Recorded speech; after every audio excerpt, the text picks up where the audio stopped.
আসসালামু আলাইকুম। আমি নোমান স্যার। আজকে আলোচনা করতে চাই অনুশীলনীর ৯ নং প্রশ্নটি নিয়ে। তো প্রথমেই আমরা প্রশ্নটির ব্যাখ্যা সহ আলোচনা করে নেই। যেমন এখানে বলা হয়েছে এ ও বি যথাক্রমে 35 এবং 45 এর সকল গুণনীয়কের সেট হলে, তো এখানে এ ও বি যথাক্রমে এই কথাটুকু দ্বারা আমরা কি বুঝি? এখানে যার নামটি প্রথমে থাকবে তার সংখ্যাটা হচ্ছে প্রথমে হবে, এবং যার নামটি পরে থাকবে তার সংখ্যাটি হচ্ছে পরে থাকবে। তাহলে এখানে 35 এর যে গুণনীয়কগুলো পাবো আমরা, তার সেটের নামটা হচ্ছে এ, এবং 45 এর সকল গুণনীয়কের সেটের নামটা হবে বি। তো এখন প্রশ্ন হচ্ছে, তাহলে এই গুণনীয়ক ব্যাপারটা কি? গুণনীয়কের বিষয়টা হচ্ছে কোনো একটি সংখ্যাকে যে যে সংখ্যা দিয়ে নিঃশেষে বিভাজ্য হবে সেই সকল সংখ্যাগুলোই ওই সংখ্যাটির গুণনীয়ক। যেমন আমরা যদি একটু উদাহরণের সাহায্যে দেখাতে চাই, যেমন 6কে যদি আমরা চিন্তা করি, 6কে আমরা কী কী সংখ্যা দিয়ে ভাগ করতে পারবো? 6কে 1 দিয়ে ভাগ করা যাবে, আবার 6কে 6 দিয়েও ভাগ করা যায়। তো 2 দিয়ে আমরা 6কে ভাগ করতে পারি, আবার 3 দিয়েও ভাগ করতে পারি। তো কি বলা যায় যে 6-এর গুণনীয়কগুলো হবে 1, 2, 3, আর হচ্ছে 6। আবার আমরা যদি হচ্ছে 12-এর কথা চিন্তা করি, 12কে আমরা 1 দিয়ে ভাগ করতে পারবো, আবার 12 দিয়েও হচ্ছে ভাগ করা যায়, আবার 2 দ্বারা আবার 6 দ্বারাও ভাগ করা যায়। 12কে হচ্ছে আমরা 3 এবং 4 দ্বারাও ভাগ করতে পারি। তাহলে এই হচ্ছে 12 এর গুণনীয়কগুলো 1, 2, 3, 4, 6, 12। তার মানে কোনো একটা সংখ্যাকে যে যে সংখ্যা দিয়ে আমরা ভাগ করতে পারবো নিঃশেষে বিভাজ্য হবে। 12কে আমরা 1 দিয়ে 2 দিয়ে ভাগ করলে নিঃশেষে বিভাজ্য হয় 3, 4, 6 এবং 12। আবার 6কে 1, 2, 3, 6। অর্থাৎ যে কোনো সংখ্যাকে কোন কোন সংখ্যা দিয়ে ভাগ করলে কোনো ভাগশেষ থাকবে না, তো ওই সংখ্যাগুলাই হবে সেই সংখ্যাটির গুণনীয়ক। এখানে আবার গুণিতকের একটা ব্যাপার আছে, যেটা আসলে অনেকে মানে মনে রাখতে পারে না। গুণিতকের ব্যাপারটা হচ্ছে ওই সংখ্যাকে যে যে সংখ্যা দ্বারা গুণ করে গুণফল পাওয়া যায়, সে গুণফলগুলোই হচ্ছে গুণিতক। তার মানে 6কে যদি আমরা 1 দ্বারা গুণ করি তাহলে 6 পাবো, 6কে 2 দ্বারা যদি গুণ করি 12 পাবো, আবার 3 দ্বারা যদি গুণ করি তাহলে 3, 6, 18। 6কে আমরা যদি 4 দ্বারা গুণ করি তাহলে হবে 24। তাহলে এই যে 6, 12, 18, 24 এই গুণফলগুলাই হচ্ছে এই 6-এর গুণিতক। তাহলে এই গুণিতক কিন্তু সারা জীবন চলতেই থাকবে, এটি হচ্ছে অসীম, এটির কোনো শেষ নেই। আর 6কে আমরা কী কী সংখ্যা দিয়ে ভাগ দিতে পারবো এটা কিন্তু সুনির্দিষ্ট। আবার 12কেও আমরা কী কী সংখ্যা দিয়ে ভাগ করতে পারবো এটি হচ্ছে সুনির্দিষ্ট। তাহলে যে যে সংখ্যা দিয়ে ভাগ করা যাবে সেটা হচ্ছে আমাদের গুণনীয়ক।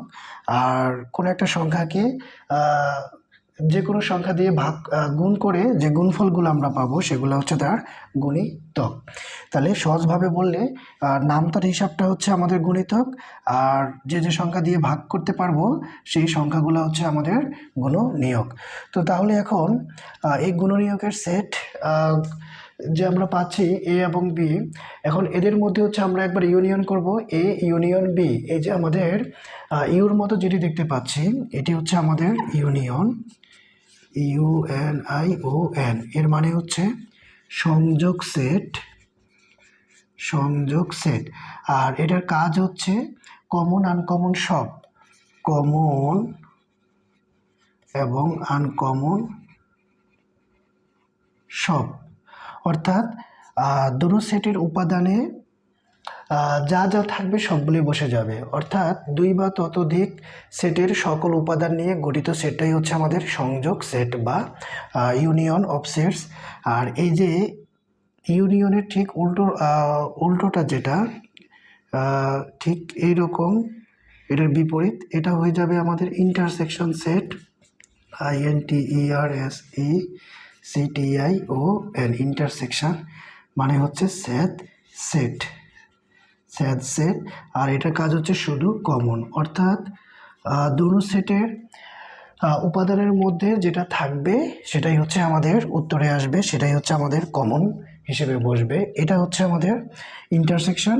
আর সকল উপাদান নিয়ে যে সেটটা গঠিত হবে সেটা হচ্ছে ইউনিয়ন। তাইলে এখন আমাদের টার্গেট হচ্ছে এ এবং বি অর্থাৎ 35 এবং 45-এর যে গুণনীয়কগুলো আমরা পাবো সেগুলোর সবগুলো উপাদান হয়ে যাবে এ ইউনিয়ন বি। আর যেটা দোনো জায়গার মধ্যে থাকবে, দোনো গুণনীয়কের মধ্যে থাকবে, সেটা হচ্ছে আমাদের ইন্টারসেকশন। তাহলে এখন আমাদের টার্গেট হচ্ছে এ ইউনিয়ন বি করা আর হচ্ছে এ ইন্টারসেকশন বি করা। তো তাহলে আমরা শুরু করে দিই আমাদের এই প্রশ্নটির সমাধানটি কি হবে।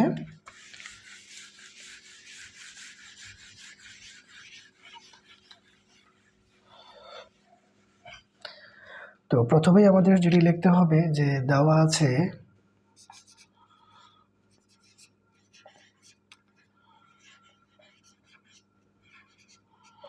দেওয়া আছে 35 এর সকল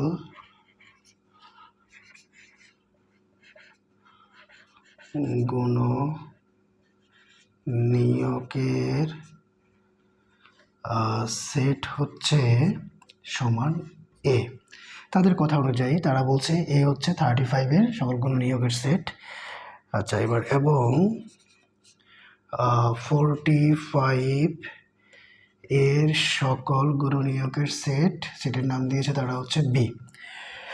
এখন আমরা যেটি করব, এই 35-এর গুণনীয়কগুলো কি কি পাওয়া যাবে সেটা এবার আমরা এখানে লিখব যে সুতরাং 35 এর গুণনীয়কগুলো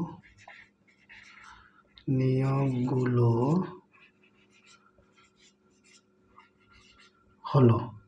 তাহলে 35-কে আমরা কোন কোন সংখ্যা দিয়ে ভাগ করতে পারবো, তাহলে আমরা এখানে একটু রাফ করে নিই। প্রথমত 1 দিয়ে আমরা 35-কে ভাগ করতে পারবো, তার মানে 1 গুণন 35। এরপরে হচ্ছে আমরা 2 দিয়ে যাবে না, কারণ এখানে কোনো একটি সংখ্যার একক স্থানীয় অঙ্কটি যদি জোড় হয় বা শূন্য হয় তাহলে 2 দ্বারা ভাগ যাবে।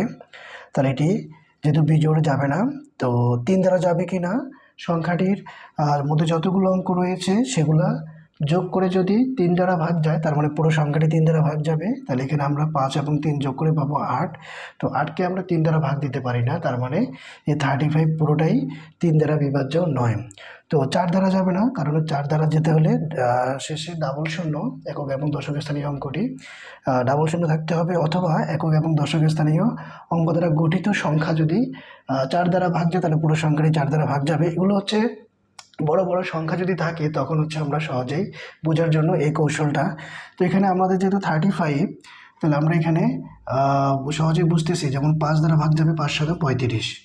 তো 5-এর পরে 6 দিয়ে যাবে না, 7 দিয়ে যাবে, 7 দিয়ে গেলে হচ্ছে আবার 5, তার মানে এটা আবার কিন্তু হচ্ছে আমরা রিপিট পাচ্ছি, তার মানে আর কোনো গুণনীয়ক পাওয়া যাবে না, অর্থাৎ 35 এর গুণনীয়কগুলো হবে 1, 5, 7, 35। আচ্ছা, তাহলে এরপরে কি আছে 45। 45-এর গুণনীয়কগুলো আমরা কি পাবো, 1 গুণন 45, তারপরে 2 দিয়ে যাবে না, 3 দিয়ে যাবে না, 3 দিয়ে যাবে কারণ 4 এবং 5 যদি আমরা যোগ করি তাহলে 9 হয়। 9কে যেহেতু 3 দ্বারা ভাগ যায় তার মানে 45 পুরো সংখ্যাটিও 3 দ্বারা ভাগ যাবে। তাহলে 3 দ্বারা ভাগ গেলে 3 পূর্ণ 45। 4 দ্বারা যাবে না, 5 দ্বারা যাবে। 5 দ্বারা কোনো একটা সংখ্যা ভাগ যাবে কি না সেটা বোঝার উপায় হলো, একক স্থানীয় অঙ্কটি যদি 5 হয় বা 0 হয় সেক্ষেত্রে পুরো সংখ্যাটি 5 দ্বারা ভাগ যাবে। তাহলে 6 দ্বারা যাবে না, 7 দ্বারা যাবে না, 8 দ্বারা যাবে না, 9 দ্বারা যাবে। 9 দ্বারা গেলে হচ্ছে আবার আমরা 5 পাচ্ছি, তার মানে 5 নং 45, এটা আবার রিপিট হচ্ছে, তার মানে আর কোনো গুণনীয়ক পাওয়া যাবে না। যদি রিপিট হয় আবার একই সংখ্যা যদি আবার আমরা পুনরাবৃত্তি পেয়ে থাকি তার মানে হচ্ছে আর কোনো সংখ্যা সামনে গুণনীয়ক হিসেবে পাওয়া যাবে না। তাইলে এগুলোই হচ্ছে আমাদের 45-এর গুণনীয়ক 1, 3, 5, 9, 15 আর হচ্ছে 45। তাহলে এখন আমরা এই সংখ্যাগুলো লিখে দিব যে 35-এর গুণনীয়কগুলো হলো, কি পেলাম আমরা, 1, 5, 7, 35। আর এবং বা ও এদিকে 45 এর গুণনীয়কগুলো হচ্ছে আমরা পেলাম কি, 1, 3, 9, 15, 45। আচ্ছা, তাহলে এখন 35 এর গুণনীয়কের যে সেটগুলো সেটাকে আমরা কি ধরেছিলাম? এ। তার মানে আমরা এখন এ সমান সমান হচ্ছে এই সংখ্যাগুলো লিখে দিতে পারি।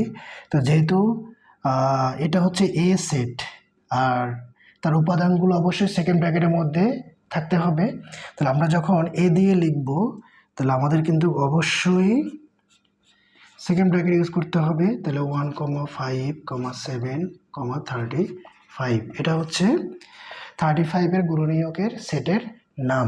এ দ্বারা আমরা লিখেছি কারণ তারাই বলেছে যে 35 এর গুণনীয়কের সেটটা হচ্ছে এ, আর সেটের উপাদানগুলোকে অবশ্যই সেকেন্ড ব্র্যাকেটের ভিতরে আবদ্ধ রাখতে হয়। এই জন্য আমরা এখন কমা দিয়ে পরপর লিখলাম, এরপর সেকেন্ড ব্র্যাকেট করলাম। আচ্ছা, এবার বি সেটের উপাদান, বিটা হচ্ছে আমাদেরকে 45 এর যে গুণনীয়কগুলো পেয়েছি সেগুলো এখন আমরা বসিয়ে দিব সেকেন্ড ব্র্যাকেটের ভিতরে। তাহলে এখন এগুলো আমাদের এই বি সেটের উপাদান হয়ে যাবে। আর উপাদান বা এলিমেন্টস, উপাদান বা সদস্যগুলোকে সবসময় কমা চিহ্ন দিয়ে সেকেন্ড ব্র্যাকেটের মধ্যে লিখতে হয়। আচ্ছা, তাহলে এই হচ্ছে গিয়ে আমাদের এ সেট এবং বি সেটের উপাদান, অর্থাৎ 35 এবং 45 এর গুণনীয়কগুলো। এখন এদের মধ্যে আমাদের এর সাথে বি একবার ইউনিয়ন করব, তারপরে এর আর বি এর মধ্যে আমরা ইন্টারসেকশন করব। তাহলে এখন আমরা সেই কাজটি করে ফেলি। তো আগেই বলেছি যে ইউনিয়নের ব্যাপারটা হচ্ছে দোনো সেটের মধ্যে কমন আনকমন সবগুলো উপাদান বসে যাবে। তো আমরা কি লিখব যে এ ইউনিয়ন বি, তাহলে এ ইউনিয়ন বি, তাহলে আমরা প্রথমেই হচ্ছে এ সেটের উপাদানগুলো বসিয়ে দেই। কি আছে? 1, 7, 35 ইউনিয়ন, এদিকে বি সেটের উপাদানগুলো আমরা পেয়েছি কি 1, 3, 5, 9, তারপরে হচ্ছে আমাদের 9-এর পরে আছে এটা হচ্ছে 15, এটা হচ্ছে 15, তাহলে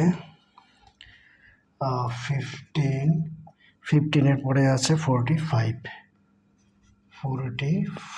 আচ্ছা, তাহলে এখন যেহেতু আমরা ইউনিয়ন করব, কমন আনকমন সব উপাদান বসে যাবে। 1 দোনো সেটের উপাদানে আছে, এটি কমন বসাইলাম।